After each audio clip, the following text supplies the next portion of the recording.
શ્રી સહજાનંદ સ્વામી મહારાજની જય. શ્રી અક્ષર પુરુષોત્તમ મહારાજની જય. ગુરુ હરિશાસ્ત્રીજી મહારાજની જય. ગુરુ હરિયોગીજી મહારાજની જય.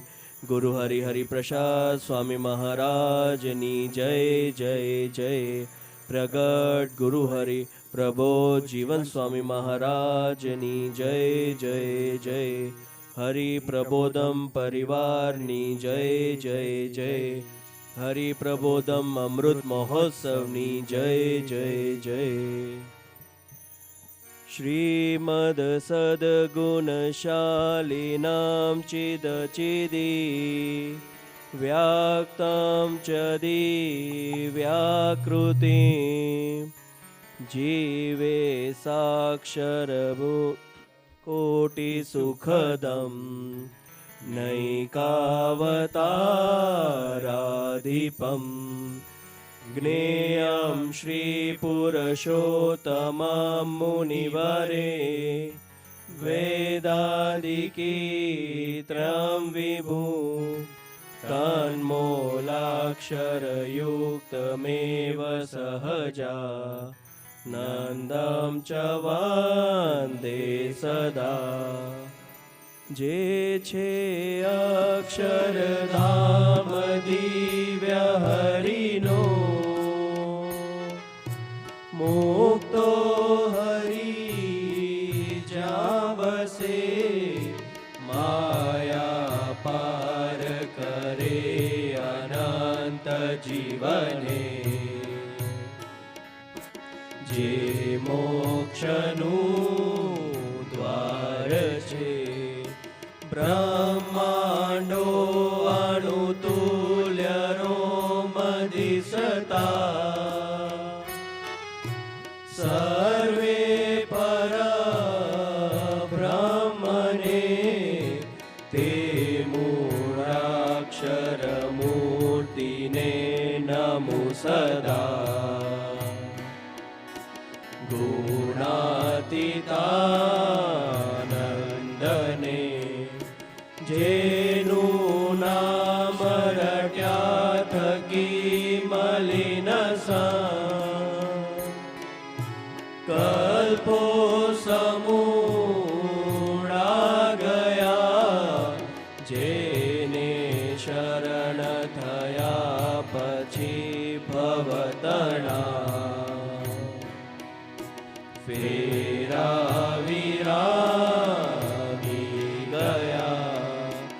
જેનું ગાન દશો દિશે હરિજનો ગાય અતિ હર્ષથી એવા યજ્ઞ પુરુષ દાસ તમને પાએ નમો પ્રીતથી વાણી અમૃતથી ભરી મધુ સમી સંજીવની લોકમાં દ્રષ્ટિમાં ભરી દિવ્યતા નિરખતા સુદિવ્ય ભક્તો બધા હૈયે હેત ભર્યું મીઠું જનનીશું નેહાસ્ય મુખે વસ્યું તે શ્રી જ્ઞાનજી યોગી રાજ ગુરુને તે નમો ભાવશું. જેની સાધુ સુવાસ આજ જગમાં શ્રીજી સ્વરૂપે દિશે ધર્મ જ્ઞાન વૈરાગ્ય ભક્તિ મહિમા. એકે